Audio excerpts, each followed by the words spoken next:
Bueno, ¿quedó claro hasta dónde llegamos hace un ratito?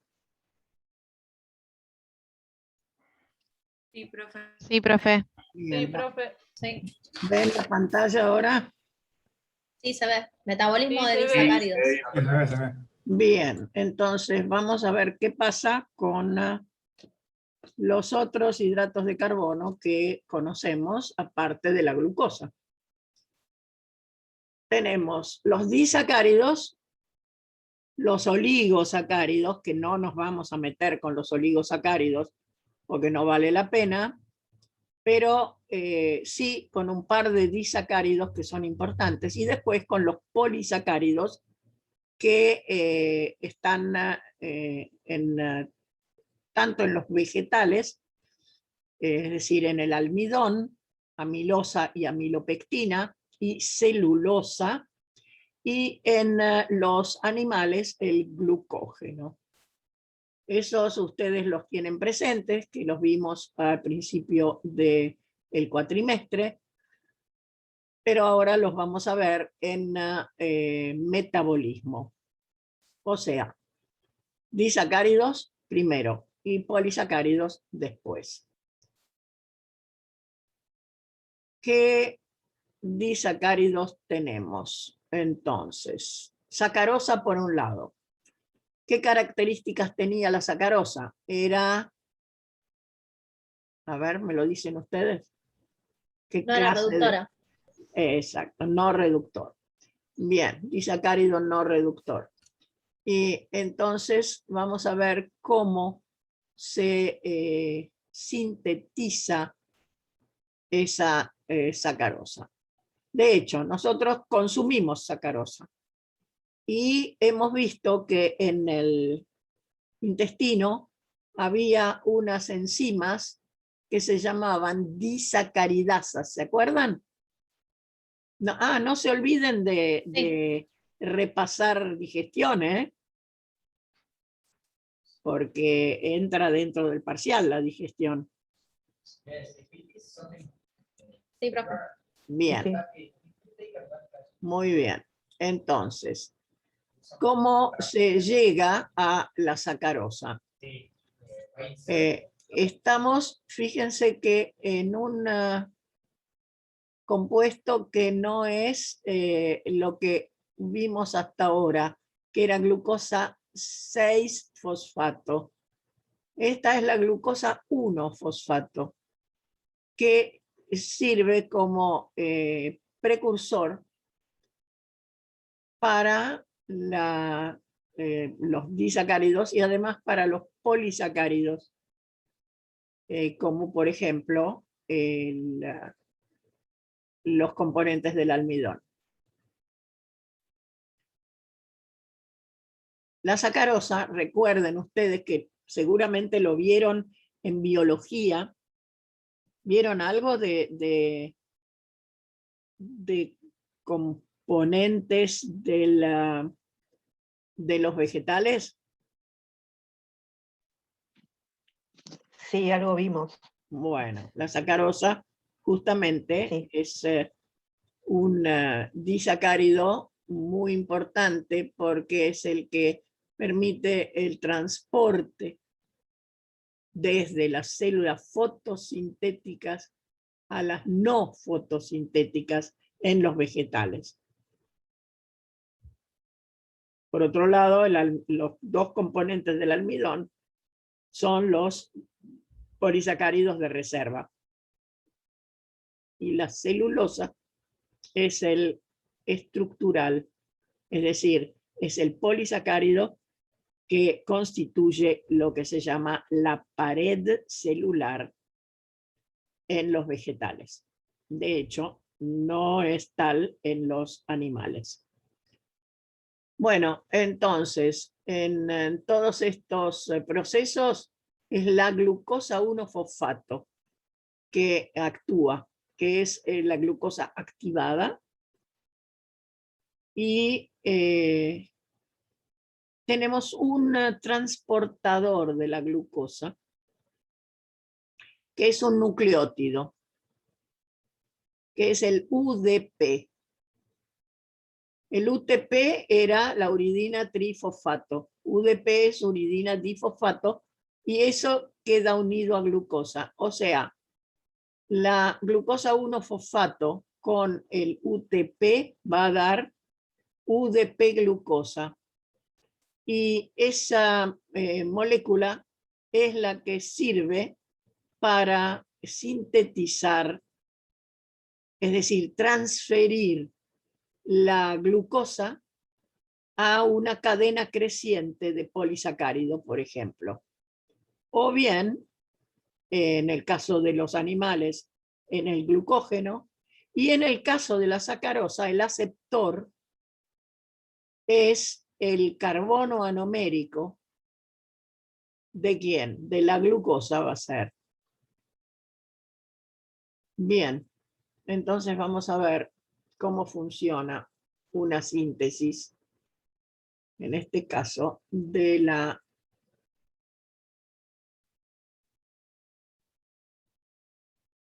sacarosa. Reacción inicial.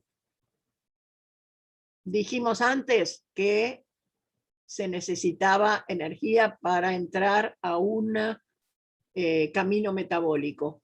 Y en este caso, fíjense, tenemos el UTP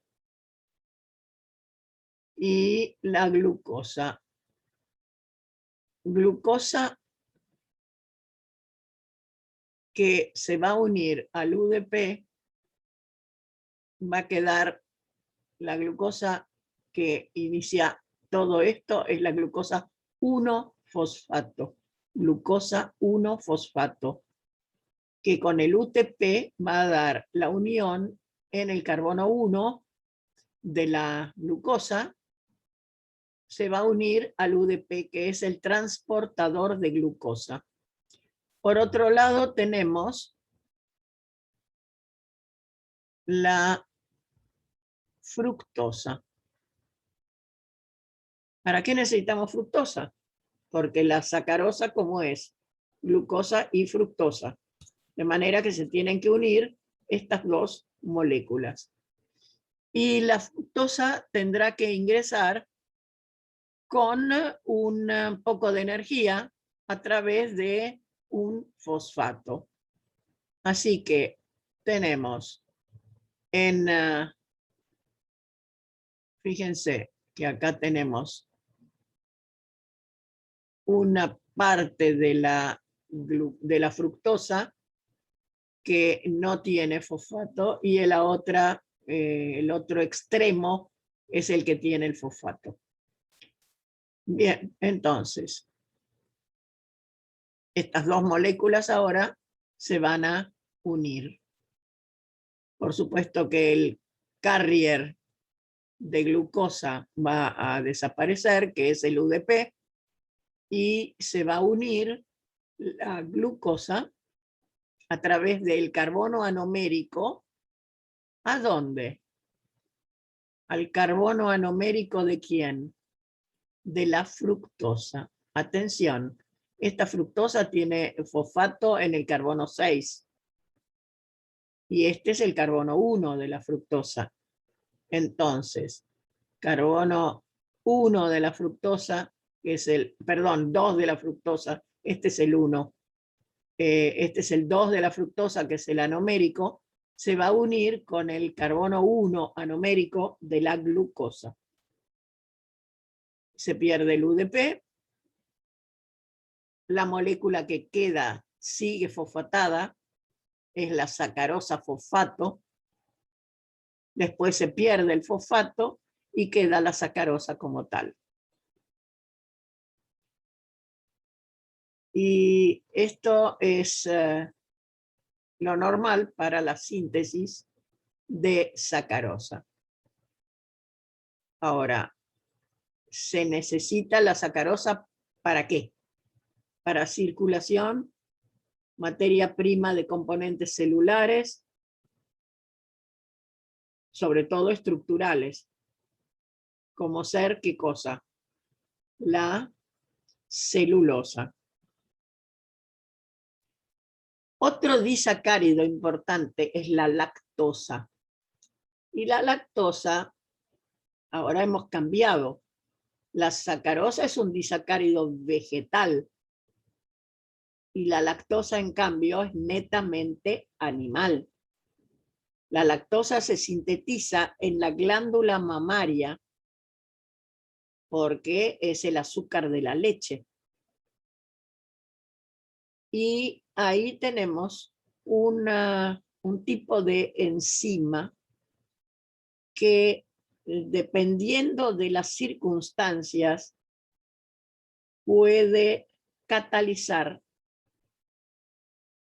reacciones distintas dependiendo de la presencia de lo que es una proteína efectora o moduladora. La enzima es la galactosiltransferasa. ¿Qué hace? Cataliza la transferencia del grupo galactosilo desde el UDP galactosa. El UDP galactosa se forma igual que el UDP glucosa. Y normalmente, ¿para qué sirve la galactosa? Para formar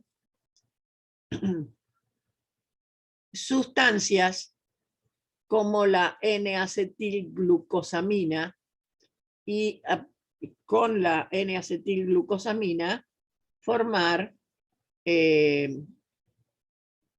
componentes de las estructuras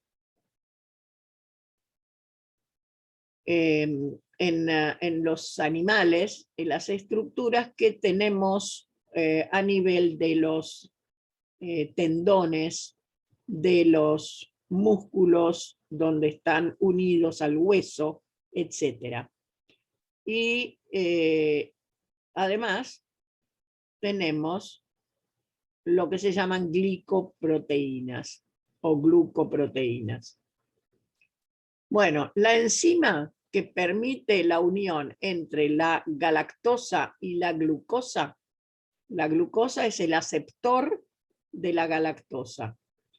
¿En qué carbono se une la galactosa a la glucosa? En el carbono 4 de la glucosa. Es decir, acá no se usa el carbono anomérico. Pero el que es transportado es la galactosa y el transporte se hace con el UDP que se une al carbono anomérico de la galactosa, que va a actuar entonces la galactosa con su carbono anomérico. Va a formar la unión 1, 4. Alfa o beta, ¿se acuerdan?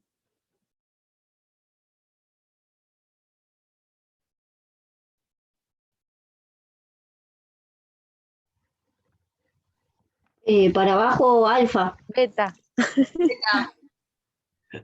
Es Beta, beta, es beta. Ah, beta, perdón. Beta. La lactosa tiene la galactosa actúa con su carbono anomérico en posición beta.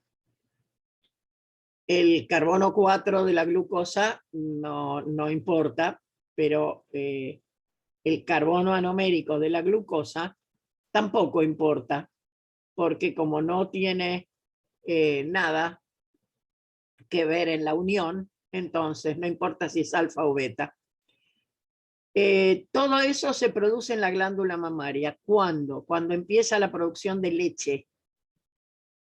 Y la alfa-lactoalbúmina es un componente de la leche que se va a unir con la enzima que se llama galactosiltransferasa.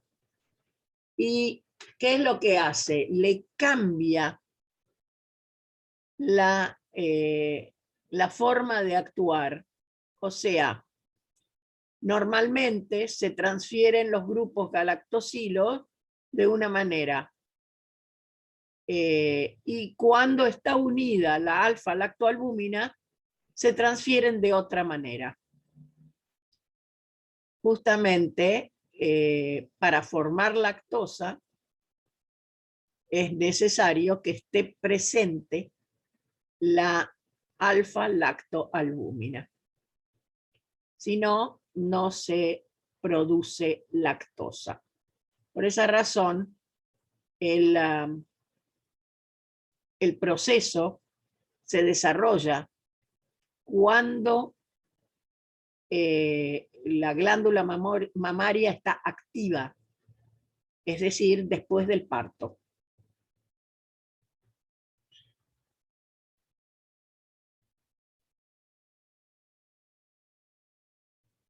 Y aquí lo tenemos. Normalmente, UDP galactosa con N-acetilglucosamina, galactosiltransferasa, la subunidad catalítica independiente. Y va a dar N-acetil-lactosamina. En cambio, cuando está presente esa unidad que se llama alfa-lactoalbúmina, que es la modificadora, UDP galactosa más glucosa, la enzima completa se llama lactosa sintetasa. ¿Qué es lo que tiene la lactosa sintetasa?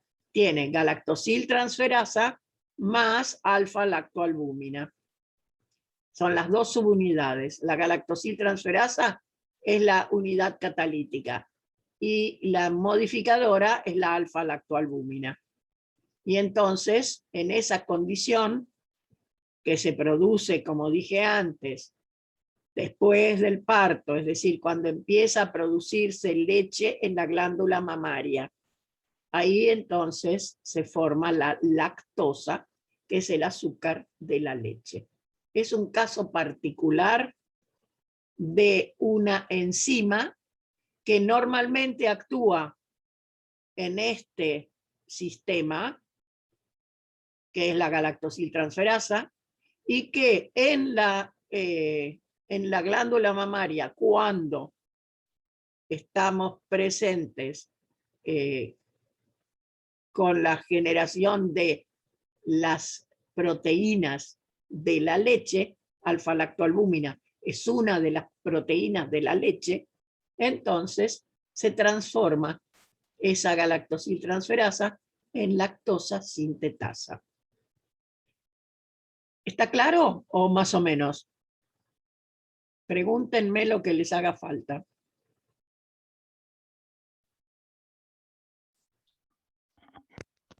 Está claro, profe.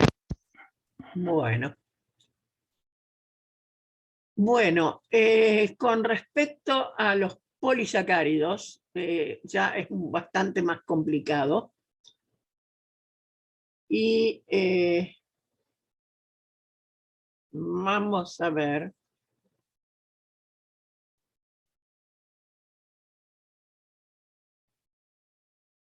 Primero el glucógeno, después veremos los vegetales. Bueno, en el caso del glucógeno, también es necesario un transportador para la glucosa, porque de lo contrario no funciona. ¿Para qué sirven esos transportadores? Esta es la degradación, no, yo quería la biosíntesis. Ahí está.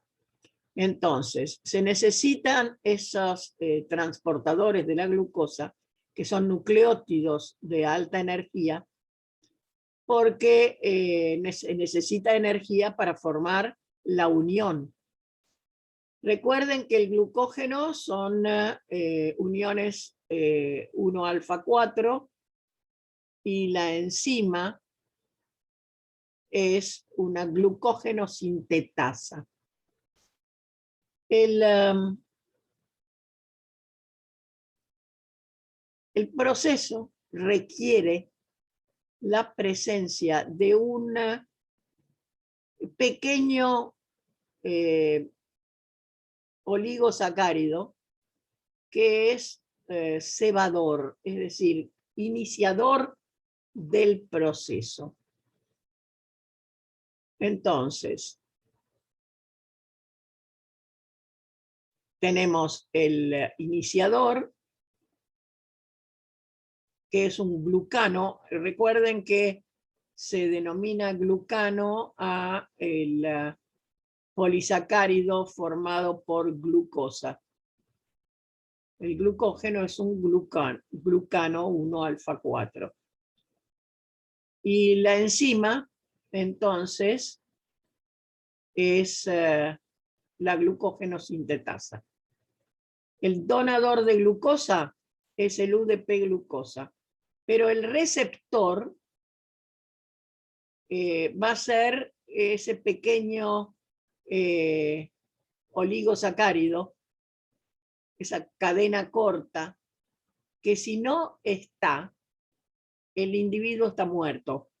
Es decir, el glucógeno siempre tiene que dejar una pequeña cantidad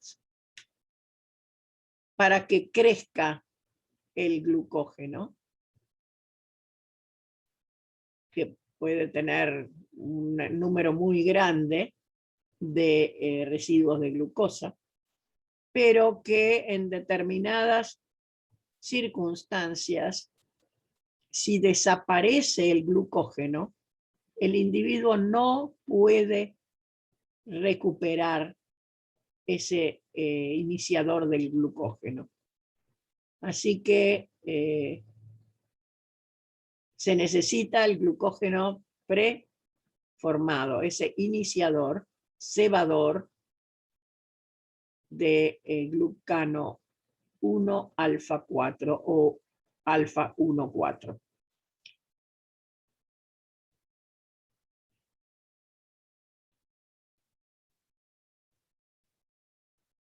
Bueno, el proceso de ramificación es interesante porque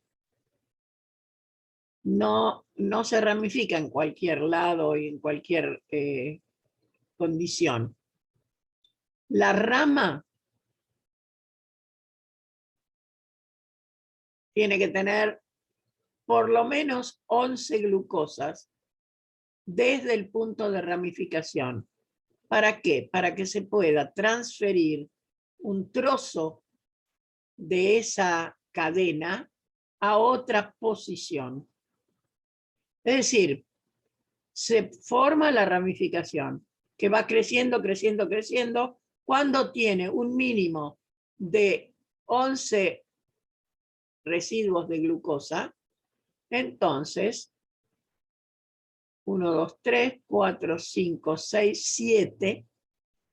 7 residuos se pueden transferir a otra ubicación para formar una nueva ramificación.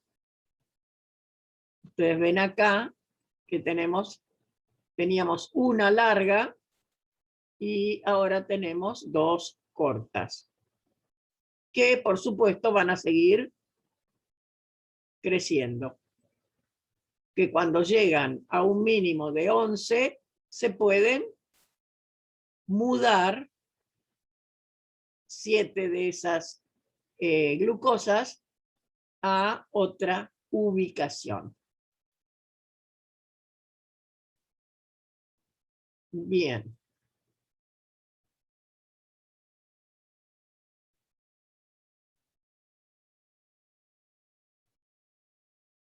Y por otro lado tenemos la degradación del glucógeno. ¿De qué manera se van separando las glucosas del glucógeno? Recuerden que el glucógeno es un polisacárido de reserva. Cuando se necesita glucosa, se separa del glucógeno una glucosa, 2 glucosas o el número que sea necesario. ¿De qué manera? El glucógeno, entonces, en presencia de fosfato, va a romper,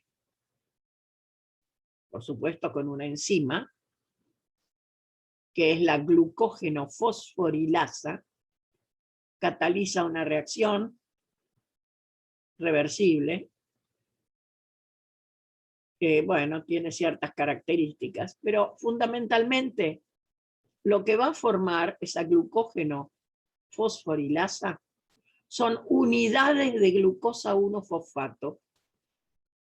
O sea, nuestra cadena de glucógeno, ¿qué es lo que tiene?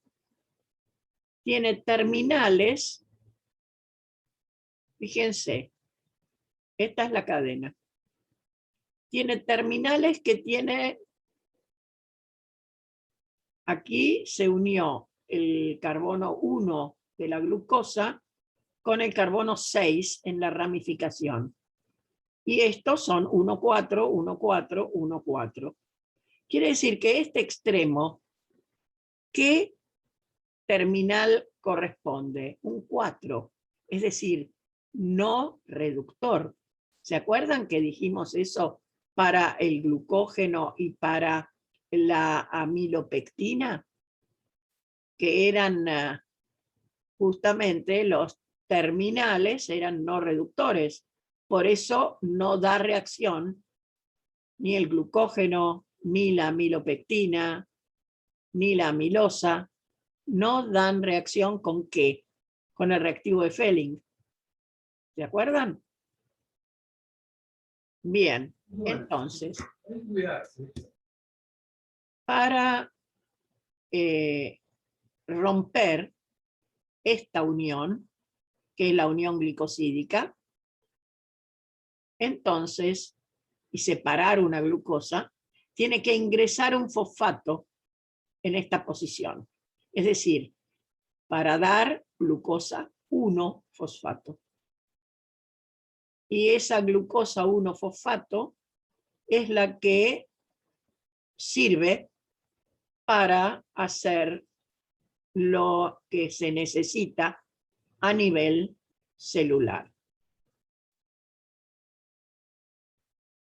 Bueno, esto les va a costar un poco entenderlo, así que lo vamos a volver a repetir por ahí la próxima clase, porque ahora se les va a complicar bastante. De manera que vamos a volver sobre esto, tanto para la síntesis del glucógeno como para la degradación del glucógeno, y lo mismo para los componentes del almidón. Que ¿Le paso una consulta? No entendí bien, en la degradación, ¿el fosfato se une al oxígeno de la unión glicosídica? Claro, al carbono 1 de la glucosa. Ah, perdón, al carbono 1. Y Bien, el carbono gracias. 1 es el carbono anomérico. El anomérico, perfecto, Por gracias. supuesto que tiene que ser un oxígeno, porque da un éster. Bien, Es un alcohol que con el ácido fosfórico va a dar un éster de la glucosa. gracias, profe. Bien. Bueno, después ya vamos a ver también el balance energético y todo eso, que tiene sus bemoles. Y les aclaro, la síntesis del glucógeno no es la inversa de la degradación. O sea, en la síntesis, el glucógeno preformado, ese pequeño oligosacárido donde se van a ir agregando moléculas de glucosa, traídas por el UDP glucosa. Entonces, si tenemos esa molécula con N glucosas y le agregamos una nueva glucosa, se agrega con el carbono 1 activo, porque está unido acá, que se va a unir al carbono 4 de una rama preformada del glucógeno. La degradación, en cambio, tenemos el glucógeno y tenemos fosfato inorgánico. Y se va a unir el fosfato a la glucosa que se desprende. Y cuando se desprende, queda liberado su carbono 1. Por lo tanto, se va a formar un éster de la glucosa en el carbono 1, la glucosa 1-fosfato. Esas son las dos reacciones, la de síntesis y la de degradación.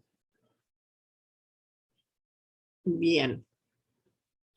Pero quería mostrarles qué pasa con el polisacárido de reserva de los vegetales, que es el almidón. Y también ahí el punto es glucosa 1-fosfato. Pero en lugar de ser el UTP, como vimos antes, en el glucógeno, es el ATP. En los vegetales, el ATP es el principal componente de alta energía. Y ahí tenemos, lógicamente, una unión entre el ATP y la glucosa 1-fosfato para dar ADP-glucosa. El transportador, en lugar de ser el UDP, es el ADP. Y por supuesto, acá también, en el caso de la amilosa, es una cadena lineal. Lo único que sucede es que se alarga la cadena de amilosa y queda libre el ADP. Y la glucosa ingresa con su carbono 1 activo. Por eso acá está la glucosa 1-fosfato, que se va a unir al ADP para formar el componente que transfiere la glucosa a la cadena de amilosa. Y por supuesto, en el caso de la amilopectina, es más o menos lo mismo. Y en la degradación, más o menos igual, pero ¿dónde se produce la degradación del almidón?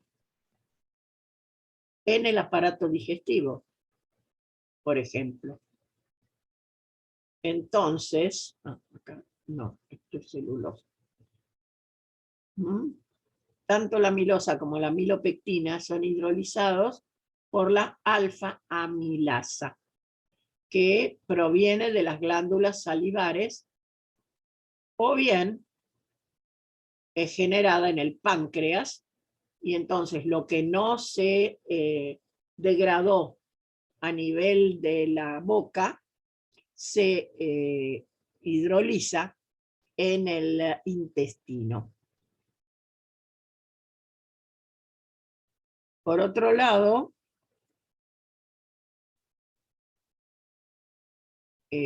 todo esto va a dar maltosa, entre otros componentes.